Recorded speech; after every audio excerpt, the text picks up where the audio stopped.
नमस्कार। आज का टॉपिक है फाइलेक्टीनिया, जो कि एक कवक है और इरिसाइफेल्स ऑर्डर में इरिसाइफेसी फैमिली के अंतर्गत रखा गया है। सबसे पहले हम इरिसाइफेल्स ऑर्डर के कुछ डायग्नोस्टिक लक्षणों का अध्ययन करेंगे। इस गण के अंदर लगभग 60 वंश और 1000 जातियों को सम्मिलित किया गया है। ये कवक ऑब्लिगेट पैरासाइट के रूप में पाए जाते हैं, जैसे कि लेविल्यूला, फाइलेक्टीनिया इत्यादि। इसके अलावा से जो और कवक रखे गए हैं वो एक्टोपैरासाइट के रूप में पाए जाते हैं, अर्थात परपोषी की सतह पर उपस्थित होते हैं। इस वर्ग के सभी कवकों में फ्रूटिंग बॉडी क्लिस्टोथीसियम के रूप में पाई जाती है और एसाई क्लिस्टोथीसियम के आधार पर उत्पन्न होती है। क्लिस्टोथीसियम की भित्ति स्यूडो पैरेन्काइमा यानी आभासी मृदु ऊतक की बनी होती है और इसका रंग गहरा होता है। इस गण के अंदर केवल एक ही फैमिली इरिसाइफेसी रखी गई है। आइए अब हम आते हैं इरिसाइफेसी के लक्षणों को देखते हैं। इरिसाइफेसी फैमिली के अंतर्गत आने वाले जितने भी कवक सदस्य हैं वो ऑब्लिगेट पैरासाइट होते हैं और सामान्यतः पादपों की पत्तियों तथा उनके तरुण तनों पर संक्रमण करते हैं। इन कवकों का कवक जाल बाह्य परजीवी के रूप में होता है और कवक जाल एक केंद्रीय कोशिका का बना होता है। कवक जाल हॉस्टूरिया उत्पन्न करते हैं, जो कि परपोषी की पोषवाहक कोशिकाओं से पोषण प्राप्त करते हैं। ये कवक उच्च पादपों में पाउडरी मिल्ड्यू या चूर्णी फफूंद रोग उत्पन्न करते हैं। ये कवक अत्यधिक मात्रा में कोनिडिया का निर्माण करते हैं, जो परपोषी की सतह पर सफ़ेद पाउडर के रूप में हमारी नग्न आँखों से भी हम देख सकते हैं और इसी पाउडर की उत्पत्ति के कारण हम इन फंगस को पाउडरी मिल्ड्यू या इस प्रकार इनके द्वारा उत्पन्न रोग को पाउडरी मिल्ड्यू कहते हैं। इनमें अलैंगिक जनन कोनिडिया के द्वारा होता है तथा लैंगिक जनन में क्लिस्टोथीसियम का निर्माण होता है। एक क्लिस्टोथीसियम में एसआई की संख्या अनेक होती है, जैसे इरिसाइफी, फाइलेक्टीनिया, अंसिन्यूला, जबकि केवल एक एस्कस सिर्फ पोडोस्फीरा के अंदर स्फीरोथिका और पोडोस्फीरा में केवल एक ही एस्कस पाया जाता है। बाकी सभी जातियों में अनेक एस्कस पाए जाते हैं। आते हैं अब हम फाइलेक्टीनिया के बारे में। तो ये कहाँ पाया जाता है? तो जैसा इरिसाइफेसी फैमिली के मेंबर ऑब्लिगेट पैरासाइट के रूप में होते हैं, उसी तरह ये भी एक ऑब्लिगेट पैरासाइट के रूप में पाया जाता है। ये कवक विश्व भर में सामान्य रूप से पाया जाता है। इसकी लगभग 100 जातियां हैं, जो कि पादपों पर परजीवी के रूप में पाई जाती हैं। यह कवक सामान्यतः पर्णपाती वृक्षों पर पाए जाते हैं, जैसे फाइलेक्टीनिया डलबर्जिया शीशु यानी कि शीशम पर पाया जाता है। भारतवर्ष में पाई जाने वाली फाइलेक्टीनिया की यह सामान्य जाति है, जो शीशम के पौधों पर पाउडरी मिल्ड्यू नामक रोग उत्पन्न करती है और यह हेमी एंडोफाइटिक परजीवी के रूप में परपोषी की सतह पर बहुत अधिक कवक जाल के रूप में फैलता है। कायिक संरचना किस तरह की है इसकी? तो कवक जाल परपोषी की सतह पर प्रचुर मात्रा में जाल के रूप में पाया जाता है।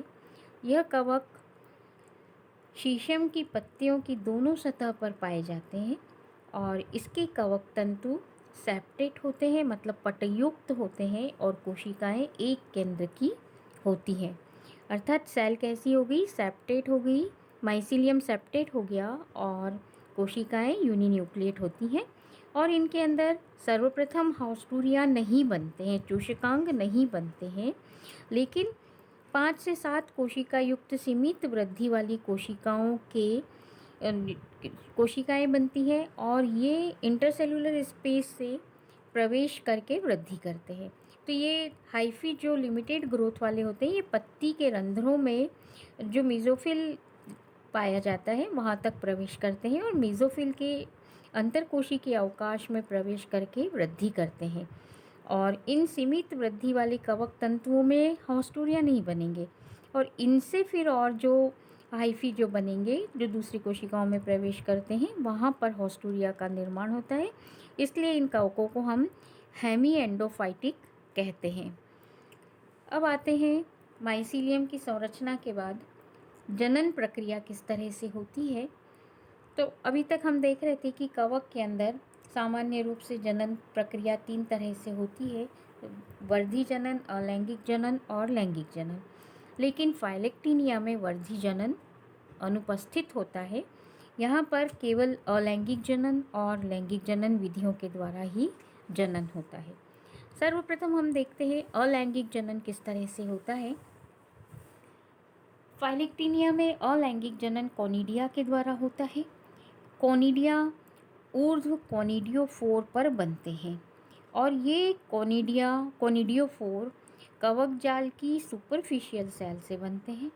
प्रारंभिक अवस्था पत्ती की दोनों सतह पर कोनिडियोफोर का विकास समान मात्रा में होता है, लेकिन क्लिस्टोथीसियम के परिवर्धन के बाद इनकी वृद्धि केवल पत्ती की निचली सतह तक ही सीमित रहती है। जो नवोदित कोनिडियोफोर की कोशिका होती है वो जो सुपरफिशियल सेल है, मतलब कवक जाल की जो सुपरफिशियल सेल है वो कोनिडियोफोर का निर्माण करती है और ये कोनिडियोफोर अनुप्रस्थ विभाजन से विभाजित होकर 2 कोशिका युक्त संरचना बनाता है। इसकी ऊपरी कोशिका जो है वो कोनिडियम मदर सेल कहलाती है और निचली कोशिका स्टाइप कोशिका कहलाती है। आप ये चित्र में देख सकते हैं। चित्र ए जो है इसके अंदर आप देख सकते हैं इस तरह से ये सीमित वृद्धि की माइसीलियम के बाद इसके अंदर इंटरसेलुलर स्पेस में प्रवेश करके हॉस्टोरिया का निर्माण होता है। और जो चित्र बी और सी है इनके अंदर ये सुपरफिशियल सेल ऊपर उठती है और सुपरफिशियल सेल से कोनिडियोफोर बनता है और कोनिडियोफोर के विभाजन से कोनिडियम का निर्माण होता है। तो जो कोनिडियम मदर सेल है उसकी निचली कोशिका स्टाइप सेल की तरह कार्य करती है और कोनिडियम मदर सेल में एक अनुप्रस्थ विभाजन होगा और इस विभाजन से 2 कोशिकाएं बनी। ऊपरी कोशिका से कोनिडियम का निर्माण होता है और निचली कोशिका से सब टर्मिनल सेल कहलाती है। अब परिपक्व कोनिडियम, अब धीरे धीरे क्या होगा, ये कोनिडियम परिपक्व हो जाएगा और इसके गिरने से ये गिर जाएगा। तब क्या होगा, ये जो सब टर्मिनल कोशिका है ये पुनः विभाजित होती है, मतलब ये अब सब टर्मिनल कोशिका कोनिडियम मदर सेल की तरह कार्य करेगी, फिर से विभाजित होगी और कोनिडिया उत्पन्न करेगी। इस प्रकार से फाइलेक्टिनिया में कोनिडियम एकल होता है, श्रृंखला में नहीं होता है। परिपक्व कोनिडियम की संरचना किस तरह की होगी, तो परिपक्व कोनिडियम एक कोशिकीय हैलाइन और एक केंद्र की पतली भित्ति युक्त संरचना होती है। ये हवा के द्वारा प्रकीर्णित होते हैं और अनुकूल परिस्थितियों में कोनिडियम अंकुरित होकर नया कवक जाल बनाते हैं। ये सारी प्रक्रिया तो अनुकूल परिस्थितियों में होती है। अब आते हैं हम लैंगिक जनन। लैंगिक जनन जो है वो इन फाइलेक्टिनिया में ऊगेमस प्रकार का होता है और जैसे ऊगेमस प्रकार में नर जनानंग एंथीरिडियम और मादा जनानंग एस्कोगोनियम होता है।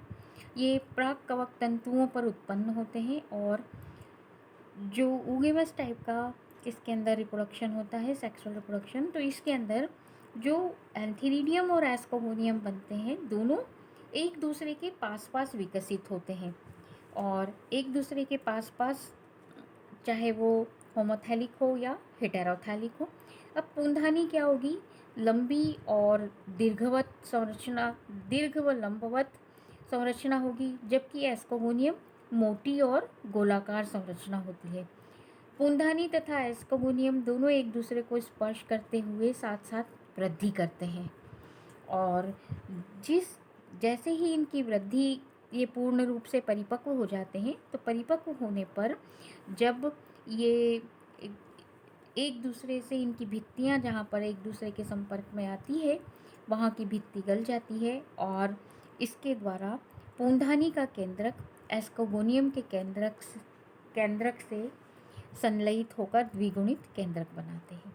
लेकिन कुछ वैज्ञानिकों का मानना है कि नर व मादा केंद्रक संलयित नहीं, यहाँ पर नर केंद्रक मादा एस्कोगोनियम में तो प्रवेश कर जाएगा लेकिन वहाँ पर संलयन नहीं होगा और यहाँ पर ये केवल पेयर बनाते हैं और इनका संलयन एस्कोगोनियम मदर सेल में होगा। अब मदर सेल का निर्माण किस तरह से होगा यहाँ पर, अब आप देखिए ये चित्र ए के अंदर मेल ब्रांच और फीमेल ब्रांच मतलब एंथीरिडिया और उगोनिया दोनों का डेवलपमेंट हो रहा है, दोनों एक केंद्र की हैं। अब यहाँ पर जो चित्र आपका बी है उसके अंदर देखिए एक स्टॉक सेल से लगा हुआ एंथीरिडियम का निर्माण हुआ है और नीचे की तरफ एस्कोगोनियम का निर्माण हुआ है। अब यहाँ पर जो एस्कोगोनियम बना है ये जो द्विकेंद्र की है, जो एक एंथीरिडियम फ्यूज़न के बाद जो एक सेल इसके अंदर प्रवेश कर एक न्यूक्लियस जब इस एस्कोगोनियम में आ गया है एंथीरिडिया का। अब ये आपस में यहाँ पर फर्टिलाइजेशन नहीं हुआ है, केवल दो केंद्रक हैं। आप चित्र ई और एफ में देख सकते हैं ये केंद्रक का सिर्फ यहाँ पर दोनों केंद्रकों का विभाजन हो रहा है और कुछ इस तरह से विभाजन होता है ये कि इनकी जो थोड़ा सा ऊपर की तरफ उठता है एस्कोगोनियम और आगे की तरफ झुक जाता है और आगे की तरफ झुक कर एक कैप की तरह स्ट्रक्चर बन जाता है।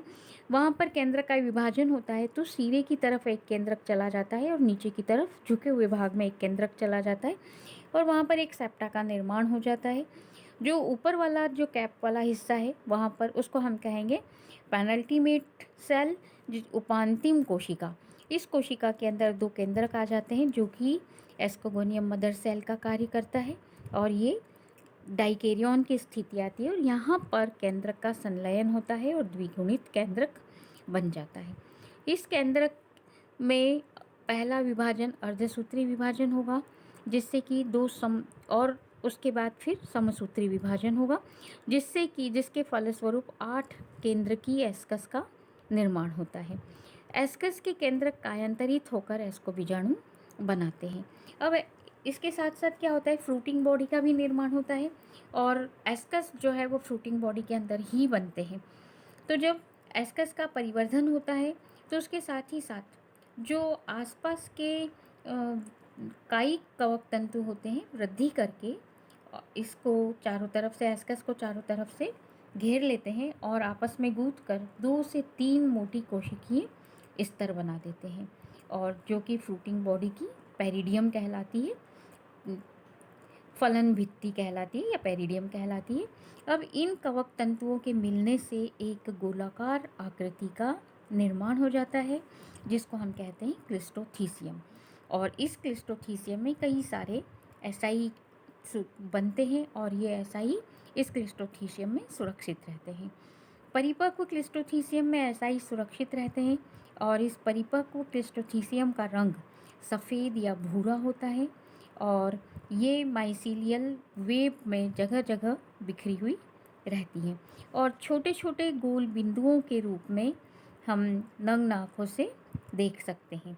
जो यंग क्लिस्टोथीसियम होगी वो हमको काले से रंग की दिखाई देगी और जो थोड़ी परिपक्व हो जाएगी वो सफ़ेद या भूरे रंग की दिखाई देगी।